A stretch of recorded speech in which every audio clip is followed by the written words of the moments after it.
The IONIQ 5 has been a pretty successful introductory electric vehicle for Hyundai.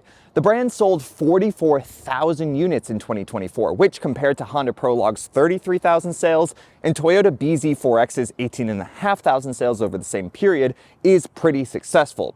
It's not quite as much as Tesla's Model Y sales, which sold a few 100,000 last year, but it's still pretty good for a mainstream brand. And Hyundai isn't just sitting idly by with their IONIQ 5 success. They have given the vehicle a fair amount of updates for the 2025 model year, which really elevate the vehicle and make it even better than before. So let's take a look at this 2025 Hyundai IONIQ 5 shown here in its limited trim level to see what this vehicle is all about. The headline update for the 2025 IONIQ 5 is the introduction of this new charging port. This is an NACS charging port, North American Charging Standard, otherwise known as a Tesla charging port. The 2025 IONIQ 5 is the first non-Tesla to come with an NACS charging port, meaning you can pull up to a supercharger and plug in without needing an adapter. And for 2026, Hyundai's entire EV lineup will have NACS charging, as well as coming standard with an NACS to CCS adapter, meaning you can still use like Electrify America and all of the other fast charging stations or your home charger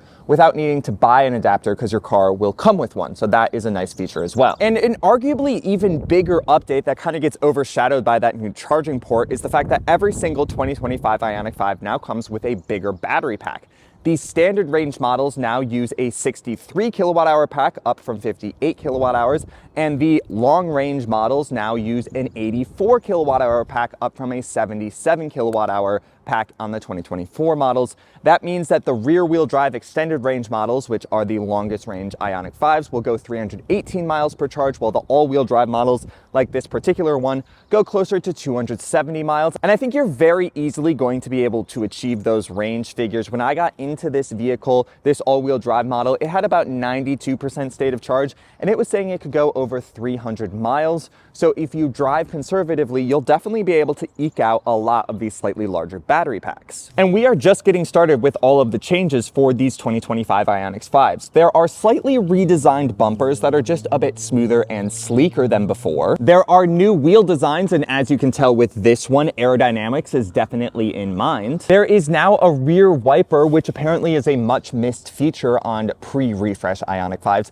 And Hyundai has given this vehicle a new rear spoiler, again to increase aerodynamics. That's pretty cool. But I think the physical changes that buyers are going to notice the most come inside. There is a new steering wheel with more physical buttons versus the touch-sensitive controls still found in the climate control area. I really like that there are individual tactile buttons on the steering wheel now. Definitely makes it easier to use while driving, even if they are gloss black. And also the instrument cluster and infotainment system has switched from a white surround to a black surround, which is much sleeker and more upscale in my opinion.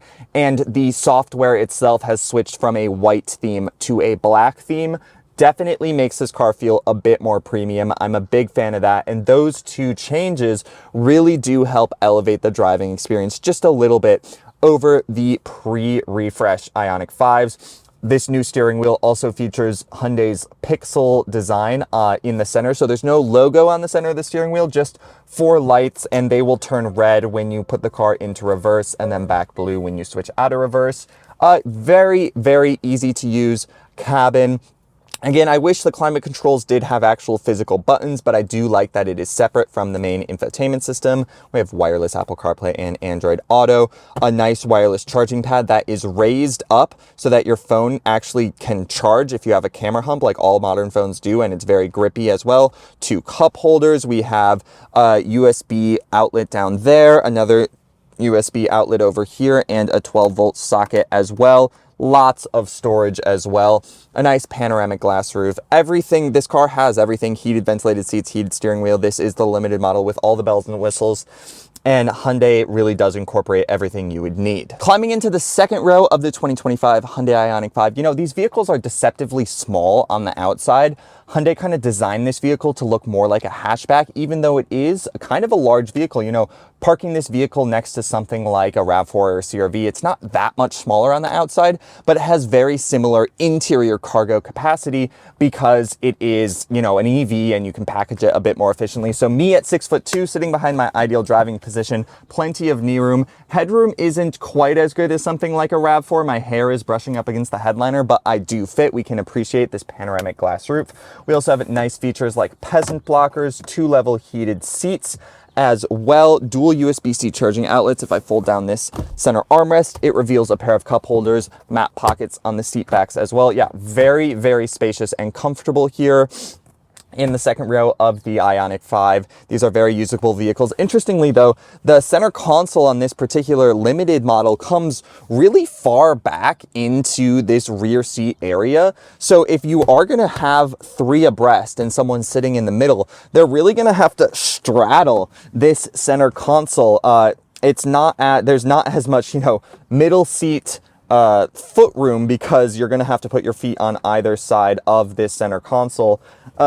Rather interesting design, but again, overall, you're probably only going to be using 4 max most of the time, so it is really good for that. All right, driving the 2025 Hyundai IONIQ 5. This is a very competent vehicle. That is the word I would use to describe the IONIQ 5 because Hyundai has really thought of everything with this vehicle.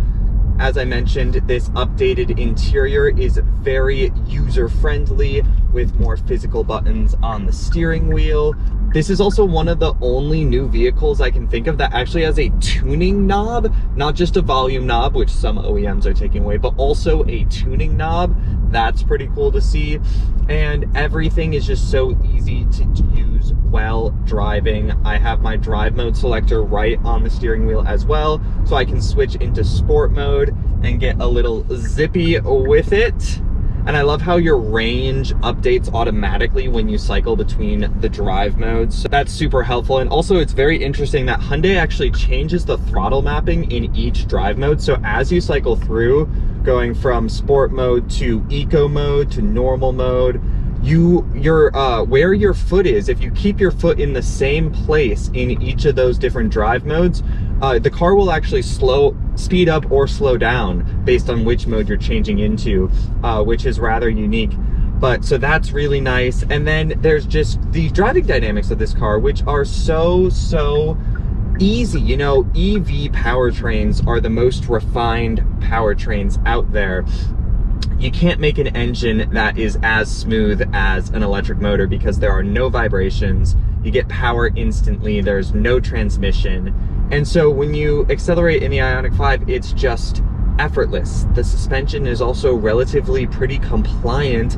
I think these larger wheels that we have on this IONIQ 5 Limited aren't quite, they kind of harsh the vibe. They harshen the ride a little bit.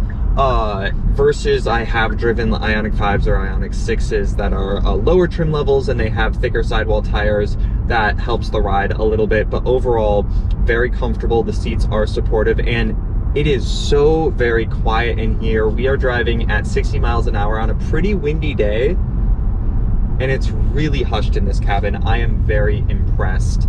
The driving experience, this isn't necessarily the most dynamic vehicle, although you can get a very dynamic version of this vehicle, the IONIQ 5N, which starts at $66,000, only $5,000 more than the sticker price of this fully loaded IONIQ 5 Limited. That's pretty cool to see. So it's pretty awesome that Hyundai gives you options in terms of what vehicle you want. There's also now an XRT version of the IONIQ 5, which is a little more off-road oriented, a slight raise, a little more grippy tires, and of course the cladding and the aggressive design to go along with a kind of off-road oriented vehicle. So that's kind of a little more rally inspired now, which is also fun. But yeah, this limited model is just so effortless. There's so much space, it's so quiet, it's so smooth, it's so comfortable. Everything is like right where you want it to be. Wireless charging pad, climate controls, heated, cooled seat controls, cruise controls as well. So yeah, this IONIQ 5 really has it all, and I'm quite impressed with how Hyundai has, you know, packaged this vehicle and really given it everything they have. Super, super competent. Again, I mentioned the price, $61,000. That is a lot of money for a compact electric crossover, but this is borderline luxury car. I recently was driving in a Genesis GV60, which is the Genesis kind of version of this vehicle, and that vehicle has nicer materials and a little more going on in terms of design, but essentially the same features. So you are getting a lot of car with this IONIQ 5. It's a very impressive EV now with NACS, and it drives really, really nice. So yeah, I'm impressed by the 2025 Hyundai IONIQ 5. And last but not least, we must test the acceleration of this IONIQ 5 on this pretty long freeway on-ramp. I'm in sport mode right now, flooring it, instant torque, it picks up speed, and you know, then it keeps going. It accelerates pretty quickly all the way up. It's not lightning quick. We're making about 320 horsepower in this IONIQ 5 all-wheel drive configuration. The rear-wheel drive models make about 225 horsepower. Again, if you need more horsepower, you can get an IONIQ 5N that will produce over 600 horsepower. That is very impressive indeed, but this is plenty for day-to-day driving, more really than anyone needs. So that's the 2025 Hyundai IONIQ 5. Hyundai kind of just gave this vehicle a bunch of small updates that all work together to really elevate this vehicle over its pre-refresh version. I'm very impressed by this car. Now, this one does have a sticker price of $61,000, which is just kind of mind-blowing for a compact Hyundai electric crossover. In my mind, a Volvo XC90 should be $60,000, although I'm literally driving a Volvo XC90 next week, and it has an $89,000 sticker price. So my perception of how much cars should cost is kind of way off. And this is also a pre-tariff pricing. Now, this vehicle is made in the US, it's made in Georgia, but Hyundai has said they are going to announce around early June, like June 3rd, how tariffs are going to affect their pricing. So this might go up, might stay the same. We will have to see.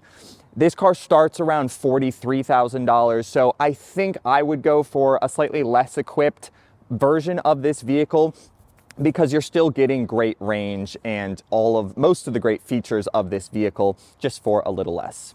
Thanks for watching. Like, comment, share, and subscribe, and I'll catch you guys in my next video.